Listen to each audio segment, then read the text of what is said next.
स्वयं की रणनीति बनाई कि किस प्रकार से मुझे प्रीलिम्स को क्रैक करना चाहिए। आँख के आँसू को सैलाब करने आए हैं, राह के काँटों को गुलाब करने आए हैं। जुगनुओं ने रात का रास्ता रोक रखा है।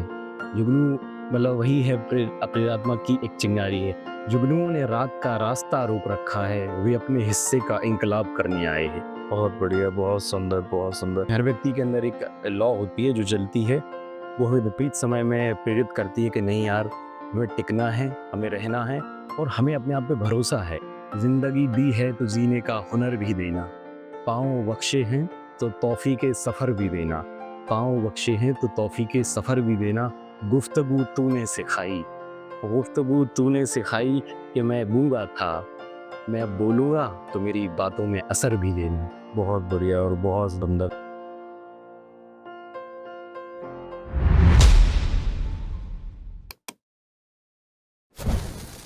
जलाने वाले जलाते ही हैं चिराग आखिर, ये क्या कहा कि हवा तेज है जमाने की। नमस्ते, मेरा नाम निखिल है और मैं आज योगेश कुर्मी के साथ बैठा हूँ। योगेश जो कि मध्य प्रदेश लोक सेवा आयोग की प्रशासनिक सेवा, जो वन सेवा जिसमें होती है साथ में, उसमें सेकंड रैंक मध्य प्रदेश में लेकर के आए हैं। योगेश जो कि विदिशा के रामपुरा में सी हो ग्राम रामपुरा से आप आते हैं। आपका स्वागत है योगी। थैंक आज हम योगेश से बात करेंगे कि कैसे पहले तो सिविल सर्विसेज की तैयारी उन्होंने कैसे चालू करी, इस फील्ड में कैसे आए और जो वो उन्होंने second rank all over MP में प्राप्त करी है। सबसे पहले तो मैं आपसे यही जानना चाहता हूँ कि पहले तो आपका रुख जो सिविल सर्विसेज की तरफ हुआ है जी, ये कैसे हुआ। और मैं अपने व्यूअर्स को ये भी बता दूं कि योगेश जो है वो गुड़गांव हरियाणा के 90 से परिषद पास आउट हैं। बीटेक इन्होंने किया है। तो योगेश, आप ये बताइए कि बीटेक के बाद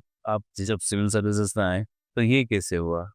सर जैसे होता है कि अक्सर हम देखते हैं सिविल सर्विसेज का जो एक ख्वाब होता है, हर व्यक्ति के, हर एस्पिरेंट के मन में कहीं ना कहीं होता है कि स्कूलिंग के दौरान से ही होता है। पर क्यों होता है कि काफिला किसी और तरफ मुड़ जाता है, फिर हम धीरे धीरे पहचानते हैं, अपने रूबरू होते हैं अपने आप से कि हम किसके लिए ज़्यादा बने हैं, किस सर्विसेज के लिए बने हैं। तो ये हुआ यूँ था कि मैं बेंगलोर में जॉब कर रहा था आईटी सेक्टर में। तो उसके बाद उसी दौरान मेरे एक मित्र की शादी थी, तो उस दौरान मेरा यहाँ आना हुआ। मैंने अपने मित्रों को देखा कि मतलब प्रशासनिक सेवा की तैयारी कर रहे हैं और तो मेरे अंदर भी कहीं न कहीं था ही। तो मेरा एक वो कहते हैं कि कश्ती को एक सहयोगी मिल गया, वो किनारा उसकी ओर मंज़िल की ओर बढ़ा दिया मैंने कि फिर हम लोग सोचा, सबकी समझाइश थी और हमारे जो पुराने टीचर्स थे उनसे भी मिले, तो उन लोगों ने समझाइश दी कि आने वाला पीएससी जो है उसका आप एग्ज़ाम अपीयर होइए। उस प्रकार से मैं मतलब वहाँ से मेरी यात्रा शुरू हुई और हाँ, मैंने 2020 में प्रथम बार 12 जनवरी 2020 को प्रथम वह दिया था, प्रीलिम्स आपने दिया था। तो पीयूष, काफ़ी लंबी जर्नी भी आपकी रही है, लगभग 5 साल होने को आए हैं, 4-5 साल आपने तैयारी करी है। क्योंकि अब 2021 का रिज़ल्ट, हालाँकि मध्य प्रदेश लोक सेवा आयोग के बहुत सारे जो रिज़ल्ट हैं वो थोड़े से लेट भी आपके पास है। तो इस कारण से 2021 के जो आप पास आउट होंगे, सेकंड रैंक आपने प्राप्त करी है। पहले तो मैं ये जानना चाहता हूँ कि योगेश, आपने जो फॉरेस्ट सर्विसेज जो आपने ये किया, सिविल सर्विसेज में या फॉरेस्ट सर्विसेज में, इसकी तैयारी किस तरीके से चालू करी थी आपने? सर जैसे कि कोई भी एग्ज़ाम की तैयारी होती है, उसके सबसे पहले उसके सिलेबस को समझा जाता है।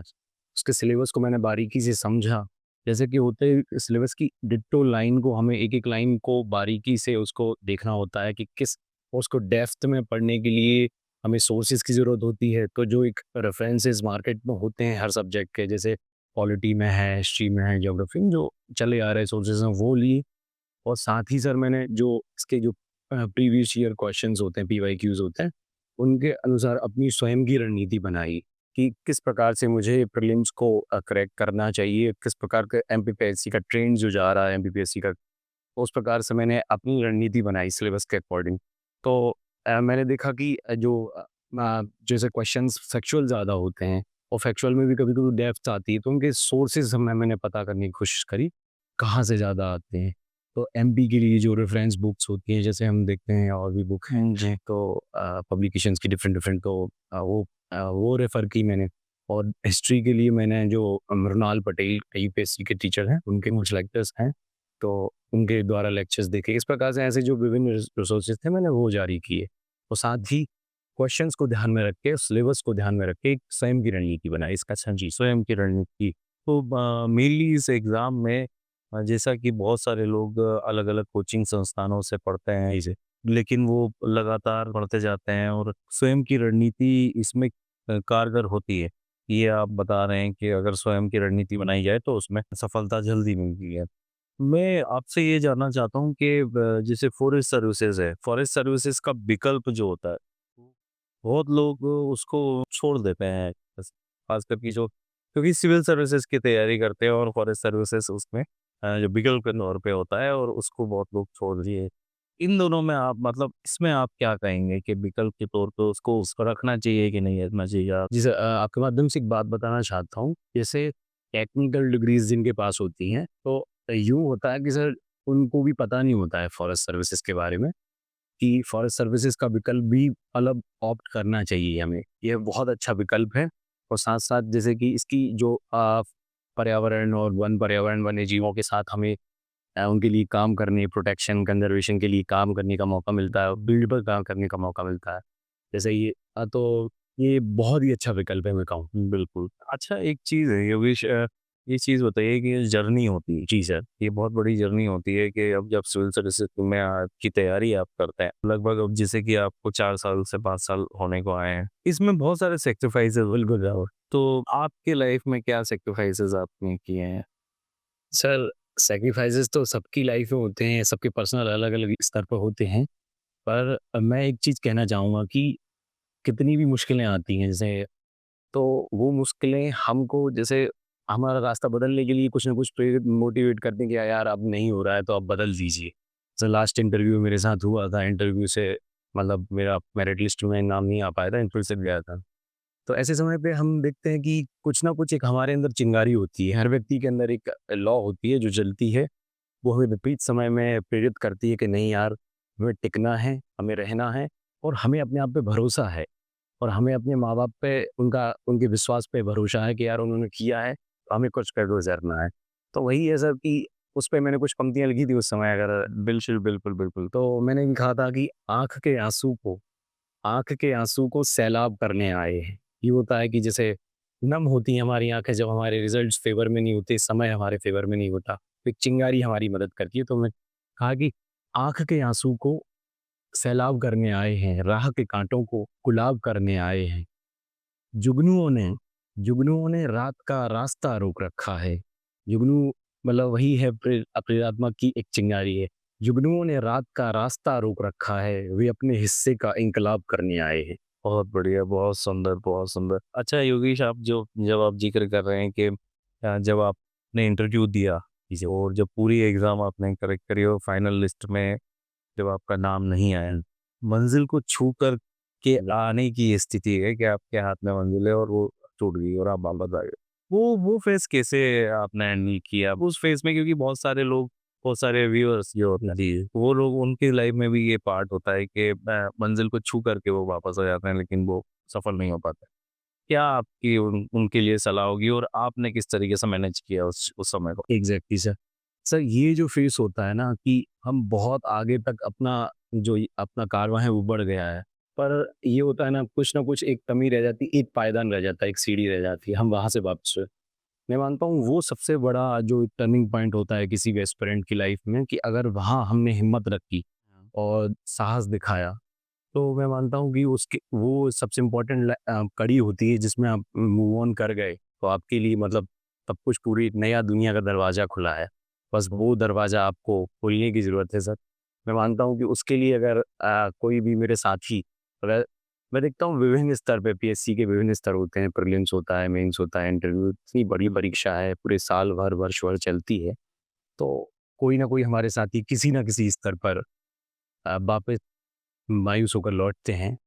तो मैं मानता हूँ कि वो एक प्रेरणा दे सकता है। हो सकता है कि सर मैं वो सीढ़ी पे पास भी हो जाता तो उस मुकाम को हासिल नहीं कर पाता जो मैं चाहता था। अब अगर वो पीछे आया हूँ तो कहते नहीं कि अगर 2 कदम पीछे लेते हैं तो हम और लंबी छलांग लगाते हैं। बिल्कुल तो सर मैं तो उसी चीज़ पे मतलब भरोसा था कहीं न कहीं कि हाँ, इस बार मेरा नहीं हुआ है और 1 कदम पीछे लूँगा और अच्छी छलांग मारूँगा बढ़िया से। और इस क्रम में मैंने और भी एक इंटरव्यू दिया है अभी की, उसका भी रिज़ल्ट पेंडिंग है सर। बिल्कुल आपके रिजल्ट के लिए पूरे एनवायर परिवार की ओर से आपको शुभकामनाएं। मैं अपने व्यूअर्स को बता दूं कि योगेश जो है वो 2022 का जो सिविल सर्विसेज के एग्ज़ाम जो अभी जो हुआ है उसके इंटरव्यूज़ जो अभी हुए हैं उसमें इंटरव्यूज़ दिया है और वो साथ ही उसका रिजल्ट भी लगभग 1 महीने के अंदर अंदर मुझे लगता है आशा है कि वो आ जाएगा।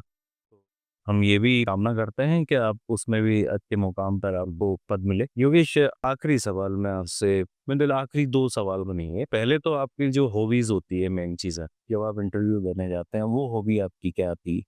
सर मेरी हॉबी यही से मतलब शायरी लिखन था, लिखा उसका और दूसरा सर मेरा जो सिंगिंग, गिटार बजाना ये सब मेरा हॉबी रहा। अरे वाह! तो आप जैसे आप बोल रहे हैं कि लेखन आपकी हॉबी रही है, तो आप शायरी लिखते हैं जी से। तो एक शायरी हमें भी सुनाइए योगेश के जिसमें हमारे व्यूअर्स को थोड़ा-सा मोटिवेशन मिले हम जी से। तो ऐसा कि ऐसा होता है कि हमें ईश्वर के प्रति, अपने माँ-बाप के प्रति ग्रैटिट्यूड होता है। अगर हमें लाइफ़ मिली है, जीवन मिला है, तो मैं मानता हूँ कि हमें उसके प्रति ग्रैटिट्यूड रखना चाहिए और भरोसा रखना चाहिए कि उसने दिया है तो वो पार भी लगाएगा। तो उसी पे 2 पंक्तियाँ हैं कि ज़िंदगी दी है तो जीने का हुनर भी देना। पाँव बख्शे हैं तो तौफ़ीक़े सफ़र भी देना। पाँव बख्शे हैं तो तौफ़ीक़े सफ़र भी देना। गुफ्तगू तूने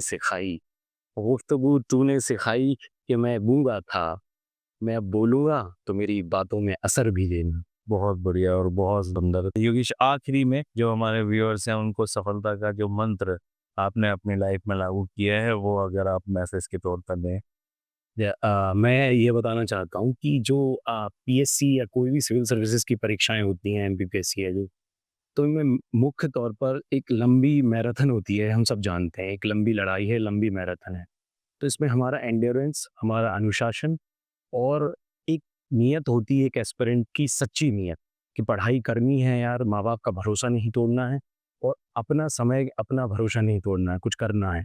तो उसके लिए लंबी लड़ाई है भाई, तो हमें अच्छे अनुशासन से एक सच्ची उससे पढ़ाई करनी चाहिए, रणनीति बनाना चाहिए और समय का सदुपयोग करना चाहिए।